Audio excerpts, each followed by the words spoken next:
សៀវភៅដើរតាមបេះដូងវគ្គទី10ធ្វើជាមនុស្សរីករាយនៅពេលខ្ញុំយកសៀវភៅទី1របស់ខ្ញុំក្រោមចំណងជើងថា Being Happy ទៅកាន់រោងពុម្ពមួយចំនួនពួកគេសុទ្ធតែនិយាយថារបស់ចុងក្រោយដែលពិភពលោកយើងកំពុងតែត្រូវការគឺសៀវភៅបែបជោគជ័យនិងការអភិវឌ្ឍខ្លួនឯងពួកគេចង់មានន័យថាសៀវភៅនេះគឺពិភពលោកមិនត្រូវការទេពួកគេក៏បានបន្ថែមផងដែរថាដើម្បីសរសេរសៀវភៅដូចជា Being Happy បែបនេះខ្ញុំគួរតែជាអ្នកជំនាញខាងព្យាបាលផ្លូវចិត្តទើបបានត្រូវ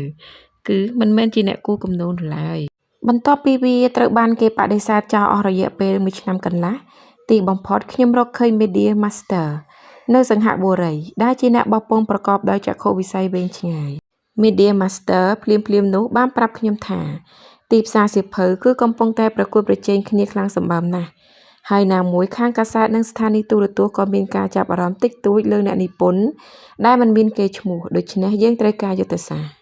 យើងបានសម្រេចចិត្តថាត្រូវយកសៀវភៅ Being Happy ទៅបង្ហាញសាធារណជនដោយផ្ទាល់នៅពេលយើងបើកសម្ពោធសៀវភៅនេះនៅសង្ហបុរីខ្ញុំនាំយកក្តារខៀនបង្ហាញរូបភាពនិងមីក្រូហ្វូនដែលនិយាយនៅគ្រប់បណ្ណាគារក្នុងទីក្រុងខ្ញុំបានគូររូបតុក្កតានិយាយអំពីទស្សនវិជ្ជារបស់ខ្ញុំនិងចុះហត្ថលេខាលើសៀវភៅជូនអតិថិជននៅសាលាវិទ្យាល័យនិងសាកលវិទ្យាល័យខ្ញុំនិយាយទៅកាន់សិស្សានុសិស្សហើយនៅតាមបណ្ដាក្រុមហ៊ុននានាខ្ញុំបាននិយាយទៅកាន់បុគ្គលិកក្រុមហ៊ុនទាំងនោះយើងប្រកាន់ភ្ជាប់យុទ្ធសាស្ត្រនេះរហូតដល់តែសៀវភៅ Being Happy ត្រូវបានចុះបញ្ជីថាជាសៀវភៅលក់ដាច់បំផុតមួយនៅសង្ហបុរីហើយបន្ទាប់មកយើងប្រើយុទ្ធសាស្ត្រដូចគ្នានេះនៅប្រទេសម៉ាឡេស៊ីអូស្ត្រាលីនិងប្រទេសផ្សេងៗទៀតខ្ញុំបានចំណាយពេល6ឆ្នាំក្នុងការធ្វើដំណើរទៅប្រទេសជាច្រើនជុំវិញពិភពលោកខ្ញុំបាននិយាយនៅក្នុងឃ្លាំងដាក់ទំនិញនៅក្នុងគុកហើយគូររូបតុក្កតានៅក្នុងផ្សារទំនើបរាប់ពាន់រហូតធ្វើឲ្យខ្ញុំមានគំនិតថាខ្ញុំគួរសរសេរសៀវភៅបន្ទាប់ហើយដាក់ចំណងជើងថា Shopping Mall of the World ភាគច្រើនយុទ្ធសាស្ត្រនេះធ្វើឲ្យខ្ញុំសប្បាយរីករាយខ្លាំងណាស់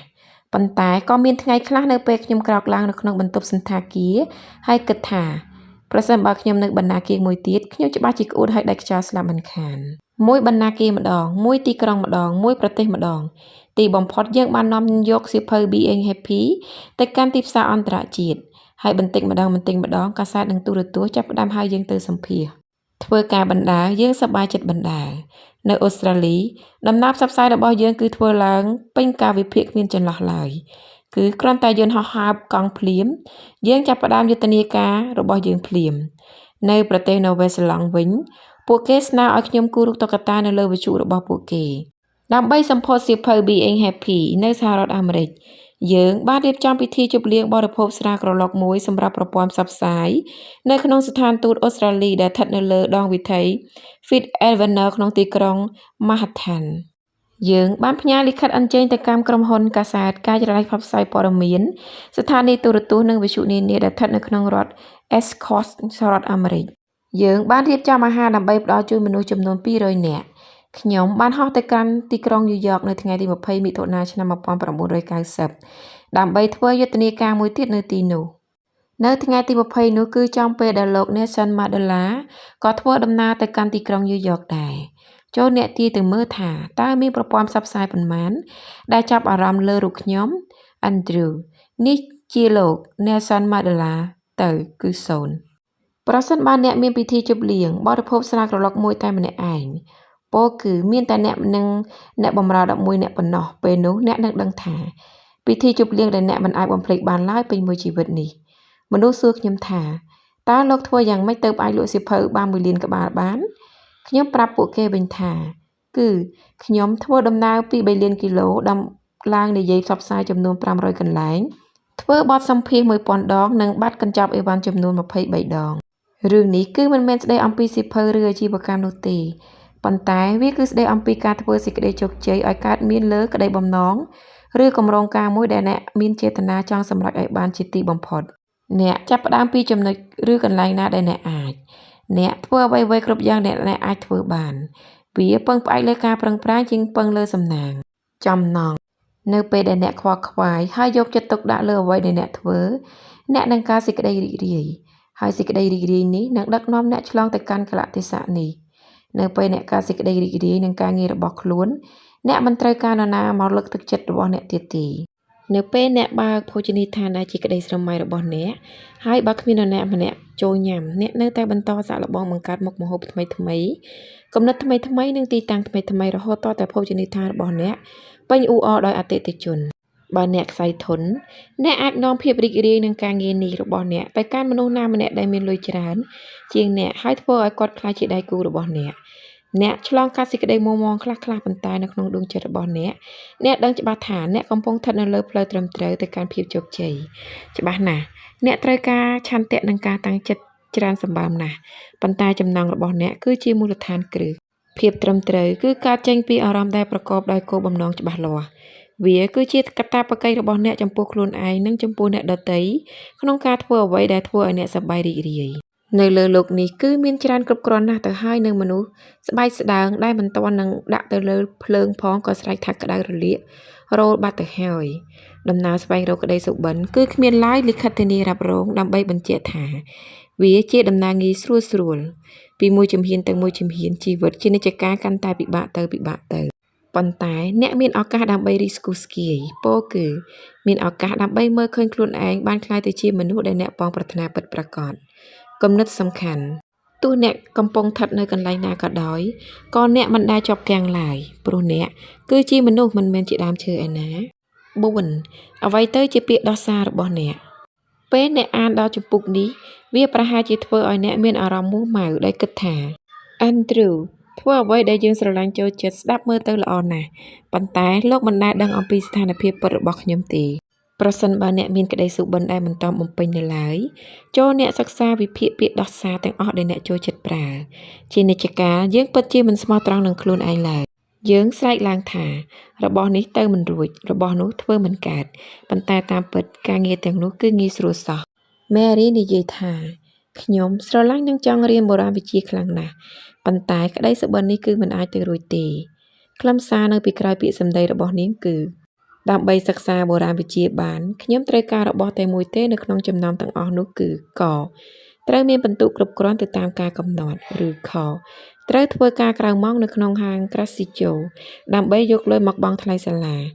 ឬកត្រូវការប្រាក់កម្ចីដើម្បីបង់ថ្លៃសិក្សាឬខ